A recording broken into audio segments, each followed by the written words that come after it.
Hi and welcome back to my channel. In today's video, I'm going to be talking about my project that I've done in my statistics class, which is the influence on social media on businesses. If you're new here, my name is Naz and I do videos on statistics.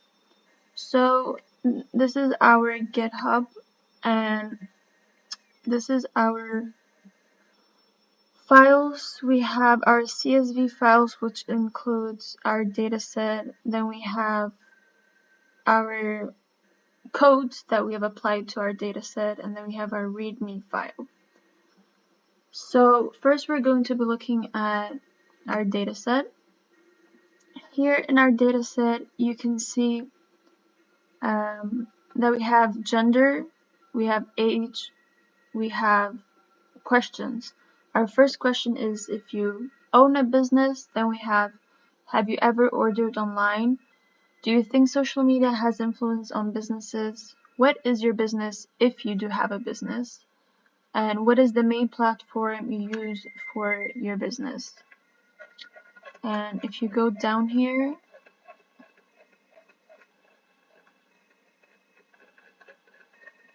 you can see that we have a total of 590 respondents, and we also have a few more questions.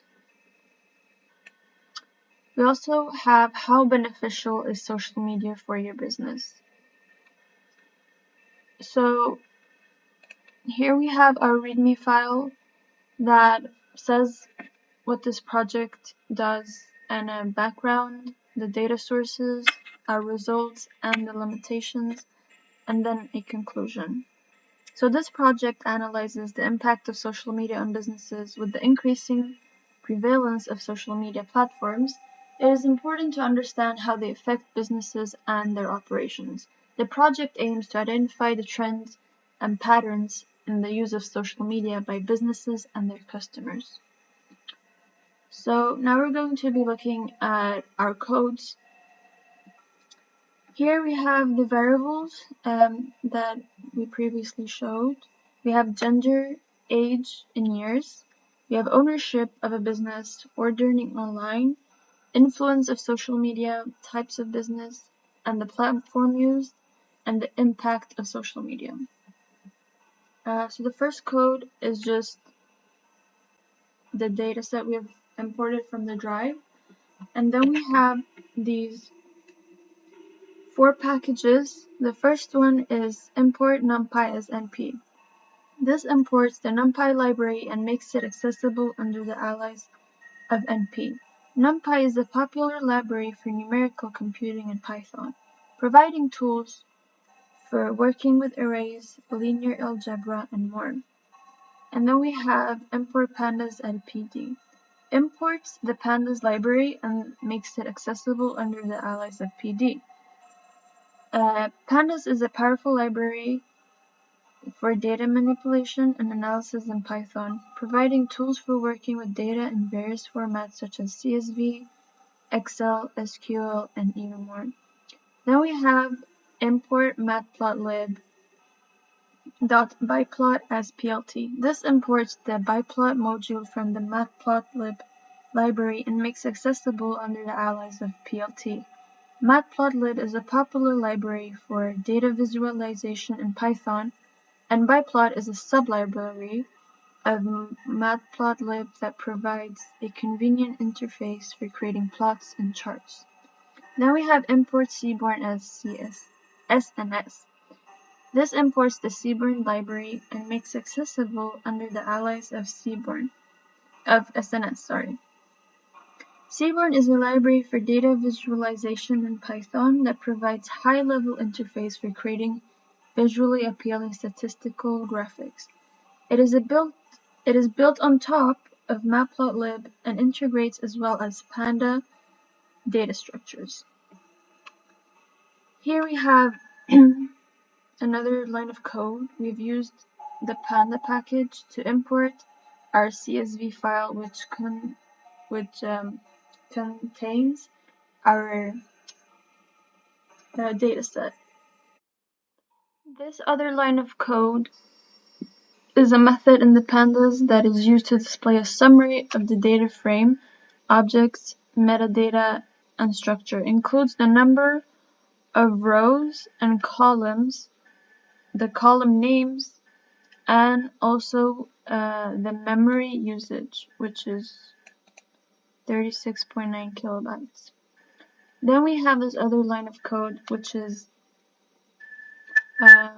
myd.head in the parameter is 10. This is a method in pandas that is used to display the first 10 rows of our dataset.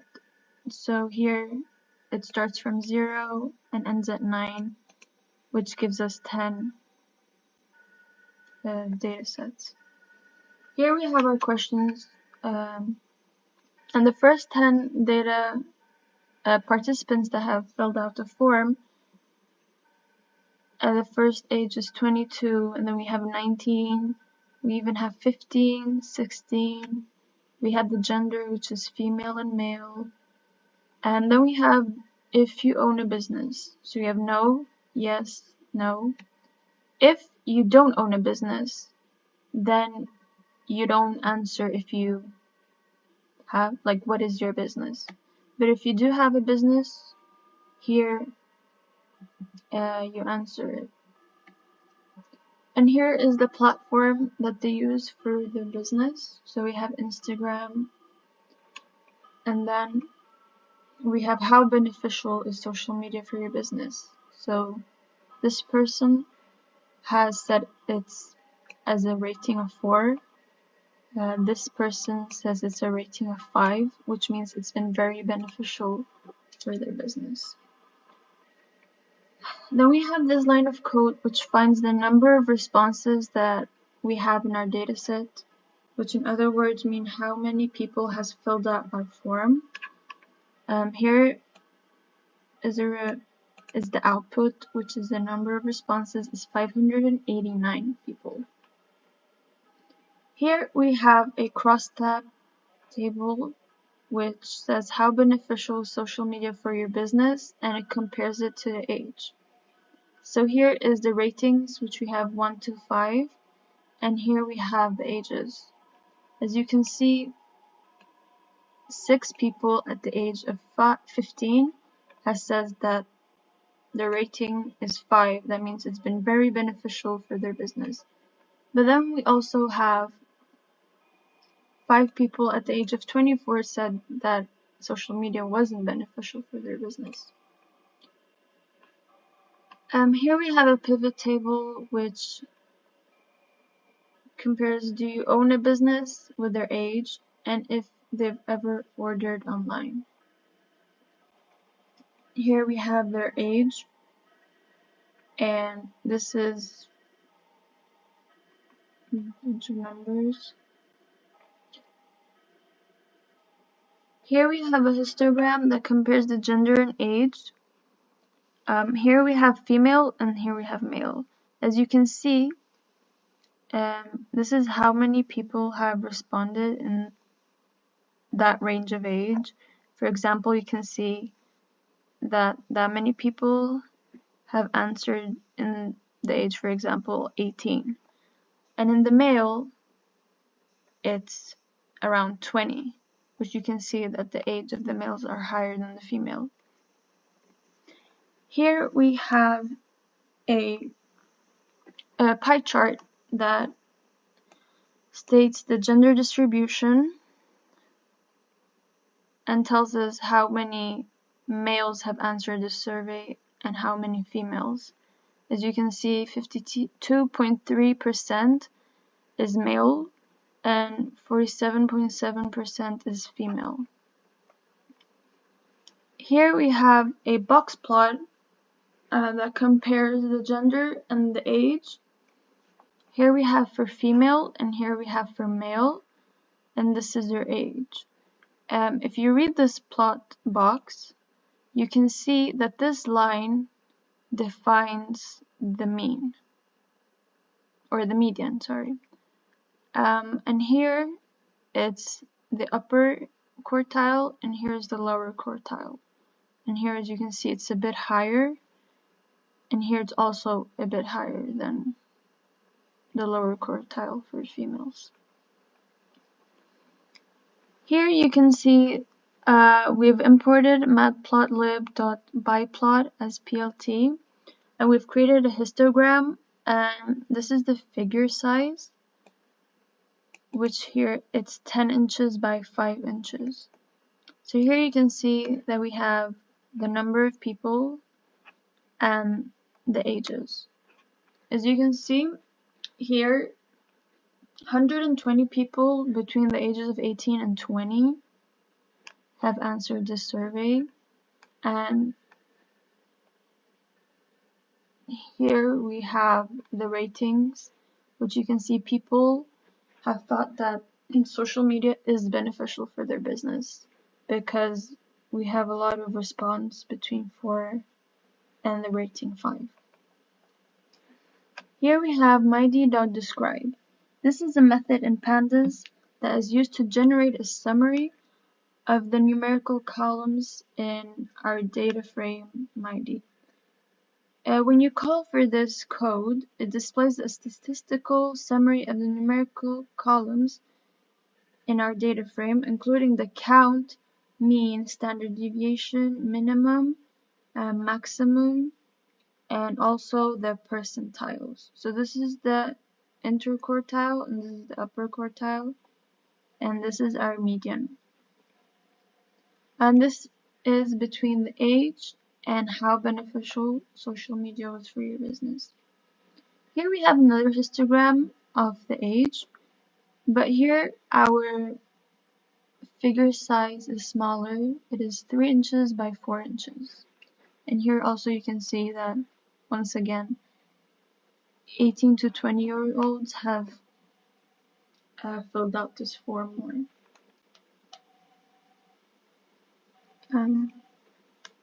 Yes, so here we have a histogram of the ages and also the number of respondents.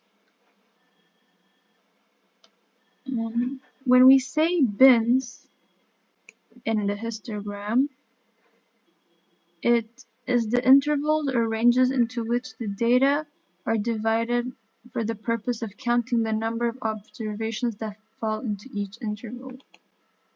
When you generate a histogram of a numerical variable, you need to specify the number of bins you want to use to divide the range of values into. The number of bins affects how the distribution of the data is visualized, as it determines the width of the intervals in the x-axis and the height of the bars in the y-axis. So here we have a pie chart of the platform usage. So basically it shows which platform is used more for promoting your business on social media and using it as a marketing place.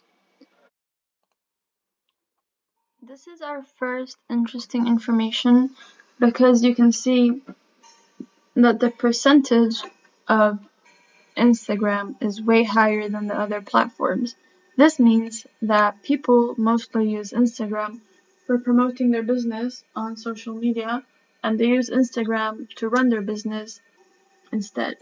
And this is a really good way because some people don't want to buy, for example, warehouses to run their business in because this is going to cost more money, and you have to pay for rent, you have to pay for electricity, and this is another reason why people use social media for promoting their business and using it as a marketing place.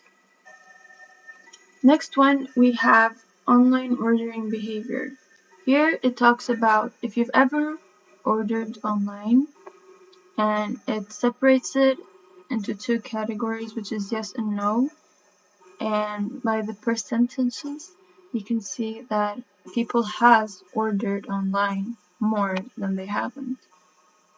73.5% has ordered online. Here we have a bar chart, yeah. between do you own a business and how many people. So as you can see, more people doesn't own a business than the people that do. And this can go back to many reasons, but in our data set and our response, more people doesn't own a business than the people that do. Here we have a count plot diagram, which is used between if you own a business and the gender. Here you can specify which gender owns a business more, like which gender has a business. Here you can see by the color that female is blue and male is orange. Here, more females does not own a business, and the same here, females own less businesses than male, which is another interesting information because this tells us that males tend to use social media more or works more in the social media industry to sell their product than females does. Here we have count the number of respondents who own a business. So if you own a business and it's equal to yes, then we're going to count it. And here we have 163 people who does own a business. Here we have a pie chart on if you think social media has an influence on businesses. And this is again, it uses percentages. We have yes, no, and then maybe. Here people think that social media does have a good influence on businesses, and 16.7% says maybe, so they're not sure if it does have an impact or not. Here we have another pie chart that shows what they use to sell, what they sell on social media, which we have clothing, we have food, we have skincare, we have art businesses, gaming, real estate, gym products, antiques, graphic design, tourism, computer, jewelry, education. These are all stuff that people sell online using social media, but by the percentage rate, you can see that clothing is the most selling, or like the item that people sell the most on social media. And then we have food. People make food pages and they sell food online and they send it to your home rather than making it at the restaurant, which will cost you money more because you have to rent out the place. But through social media, you can just make it at home and you can benefit and make more money. Here we find the number of respondents who think social media has an influence on businesses. So 348 people did say yes, social media does have an influence on businesses. This other code finds the most common type of business, which we did state that interesting information is that clothing is the most selling item. People make stores like thrift stores and they take pictures at home of their clothing and then they sell it online and then they just do the delivery part and that's it. Here we find the standard deviation of age, which is 3.54 and many other decimals. Here we find the mean age. So we have 20. 20 is the mean age of the people that has filled out our form. Here we have a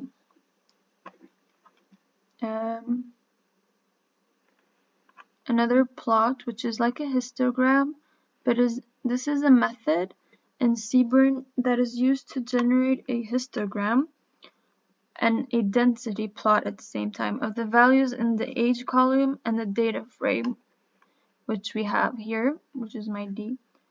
When you call for this code, it displays a histogram of the age column and of the density curve, which here you can see it overlays on it. A density plot is a smooth estimate of the probability density function of the data, which can provide additional insights into the shape and distribution of the data beyond what is shown in a histogram. So overall, this is a better way to show. For example, if you look at this, you can see that this is the highest age, which you can tell that this is the mean age, which we also found here, which is 20. Same goes for here. Our mean age is 20. Here we find the average age, which once again is the mean age. So the average age is 20. And this code computes the correlation coefficients between all pairs of columns in our data frame. This is a method in Seaborn that is used to generate a heat map of the correlation coefficients. It's called a heat map because you can see we have all these colors, and the cooler you get, that means I'm going to be explaining it right now. When you call for this method, it displays a color-coded table, which we have here.